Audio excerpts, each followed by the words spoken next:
વિસાવદરમાં આપ દ્વારા મહાસંમેલન યોજાયું। સતિયાઈ ફાર્મ ખાતે ભવ્ય કાર્યકર્તા સંમેલનનું આયોજન કરવામાં આવ્યું। વિધાનસભાની પેટા ચૂંટણીને લઈને ખાસ તૈયારીઓ કરવામાં આવી છે। 2027ની વિધાનસભાની ચૂંટણીનો શંખનાદ કરવામાં આવ્યો છે। કાર્યક્રમમાં ગુજરાત પ્રદેશ પ્રભારી હાજર રહ્યા। પ્રદેશ પ્રમુખ ઈશુદાન ગઢવી, રાજુ કરપડા, ગોપાલ ઇટાલિયા હાજર રહ્યા હતા। ચેતર વસાવા સહિત વિરોધ પક્ષના નેતા પણ ઉપસ્થિત રહ્યા હતા। ગોપાલ ઇટાલિયાને જંગી બહુમતીથી જીતાડવા ખાસ અપીલ કરાઈ છે। વિસાવદરમાં કાર્યક્રમ યોજવામાં આવ્યો હતો, એમાં શું કહેશો? જે વિસાવદરની જનતાએ આમ આદમી પાર્ટી પર ભરોસો મૂક્યો, આમ આદમી પાર્ટીના જે ઉમેદવાર હતા ભૂપતભાઈ, એને જીતાડીને વિધાનસભામાં મોકલ્યા કે ભૂપતભાઈ આ વિસ્તારના ખેડૂતોનો અવાજ બને, રીસર્વેમાં થયેલા ગોટાળા એની અવાજ મૂકે, સાથે આ જે અહીંયા જે કૌભાંડો થાય છે, મગફળીમાં કૌભાંડો થયા,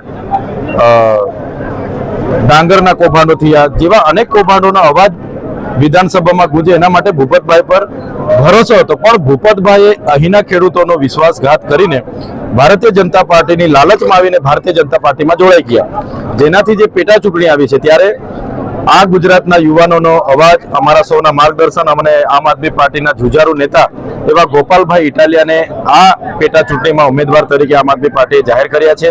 એની શરૂઆત આજે આ અમારું પ્રથમ કાર્યકરોનું સંમેલન હતું, ત્યારે અમને વિસાવદરની જનતાને અમે અપીલ કરવા માટે આવ્યા છે કે ગોપાલભાઈ ઇટાલિયાને એક તક આપે અને તમારો જે સ્વાભિમાનની વાત છે, ખેડૂતોના સ્વાભિમાનની વાત છે, એ ગોપાલભાઈ પર ચોક્કસ ભરોસો કરે અને વિસાવદરમાં આમ આદમી પાર્ટીના ઉમેદવાર તરીકે ગોપાલભાઈને જીતાડવા માટે આજે ગુજરાતના તમામ વિસ્તારોમાંથી કાર્યકરોને અહીંયા સારું સંમેલન હતું અને આવનારા દિવસોમાં અમે તમામ લોકો ભારતીય જનતા પાર્ટીની આ તાનાશાહી સામે, આ જે ગુજરાતમાં ચાલી રહી ભય, ભ્રમ અને ભ્રષ્ટાચાર સામે અને એમની નકલી કારોબારની સામે વિસાવદરની બેઠક જીતવા માટે આજે અમારું મોટા પાયે કાર્યકરોનું સંમેલન હતું અને આવનારા દિવસોમાં આ સંમેલનની સાથે સાથે આવનારી તાલુકા જિલ્લા પંચાયત હોય કે આવનારી 2027માં હોય, આમ આદમી પાર્ટી ગુજરાતમાં તમામ બેઠકો લડશે અને પૂરી મજબૂતાઈથી લડશે। વિસાવદર અને ભેસાણની જનતા પાછી આમ આદમી પાર્ટીનો વિશ્વાસ કરશે?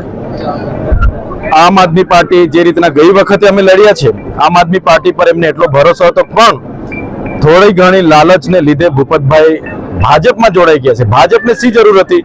હમણાં સરકાર બેસાડવા માટે ધારાસભ્યની જરૂર હોય લઈ જાય, એ વાત અલગ છે, પણ આ લોકશાહીમાં ધારાસભ્યને દાબ દબાણ કરીને તોડીને અને ભૂપતભાઈએ જે વિશ્વાસઘાત કર્યો છે, એ આમ આદમી પાર્ટી આજે પણ અહીંયા ઊભી છે અને ભૂપતભાઈના વિશ્વાસઘાત લોકો જાણે છે, એટલે આમ આદમી પાર્ટી પર ફરી એકવાર વિસાવદર અને ભેસાણની જનતા પૂરો ભરોસો મૂકશે, એમને પૂરો ભરોસો છે।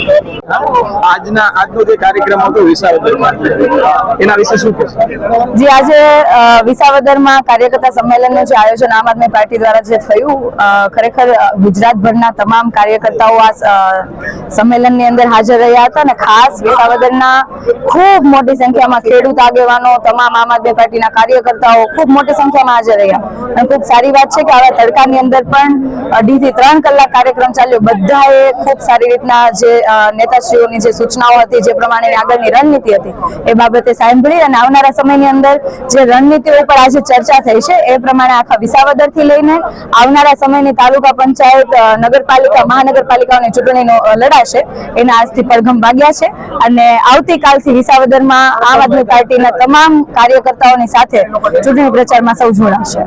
આમ આદમી પાર્ટીનો એક વખત વિસાવદર અને ભેસાણની જનતાએ વિશ્વાસ કર્યો હતો, આ વખતે કઈ રીતે જુઓ છો?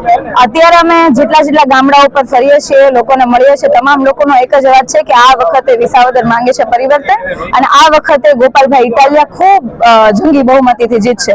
લોકો ઈચ્છે છે, વડીલો ઈચ્છે છે, ખેડૂતો ઈચ્છે, તમામ લોકો કહે છે કે આ વખતે અમારે ગોપાલભાઈ ઇટાલિયા, એટલે વિસાવદરની જનતાએ તો મન બનાવી લીધું છે કે આ વખતે આમ આદમી પાર્ટીની સીટ પરથી ગોપાલભાઈ ઇટાલિયા ખૂબ મોટી બહુમતીથી જીતશે।